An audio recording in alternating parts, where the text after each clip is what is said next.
Imagine a lone woman walking in the woods. If she had to choose between encountering a bear or an unknown man, which would she pick?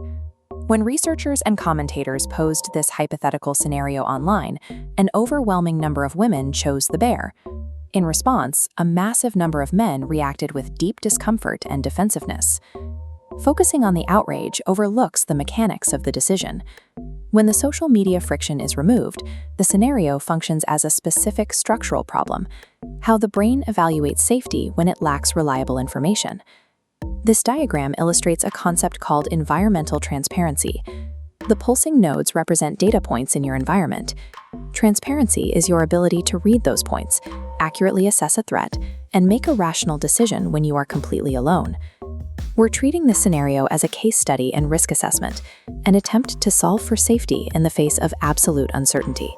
We see a massive bear moving through the brush here, and there is no debate about the danger it poses. A wild predator is lethal, but the threat of that bear operates within a legible biological framework. Its behavior follows fixed, rigid variables: hunger, territory, seasonal instinct, or the proximity of its cubs. An animal lacks the capacity to deceive. A bear will never perform safety. It won't smile to put you at ease, or spend weeks constructing a friendly persona specifically designed to lower your guard. Whatever it is that thing openly. Because those variables are fixed, the threat can be studied. You can learn the patterns of a wild animal and physically prepare for an encounter. When faced with a survival scenario, human logic leans toward the devil it can see. A guaranteed, severe physical threat is often preferable to a threat operating under rules you cannot read. A stranger in the woods presents a different category of problem.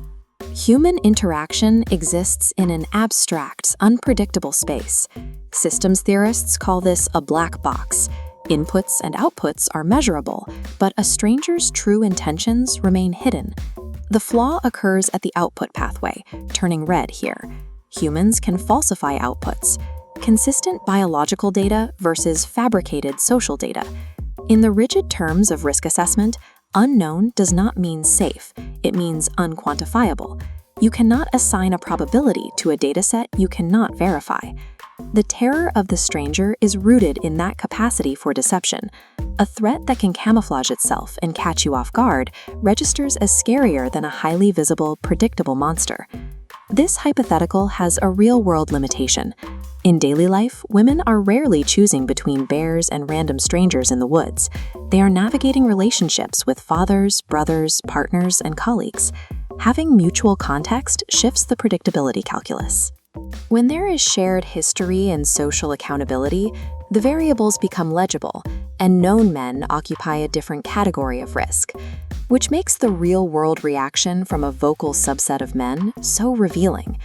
Many responded to the thought experiment with direct anger, accusing women of misandry and demanding they simply give men the benefit of the doubt. Demanding that someone suppress their articulated fear is a pressure tactic. It requires blind trust without offering any reliable data in return. Reacting to an expression of vulnerability with anger provides immediate, real-time evidence for the exact unpredictability the women were expressing concern over in the first place. Trust is built through consistent, legible behavior over time. The preference for the bear reveals the human dread of uncertainty, the desire to navigate a world where the variables can be read and the threats tell you exactly what they are.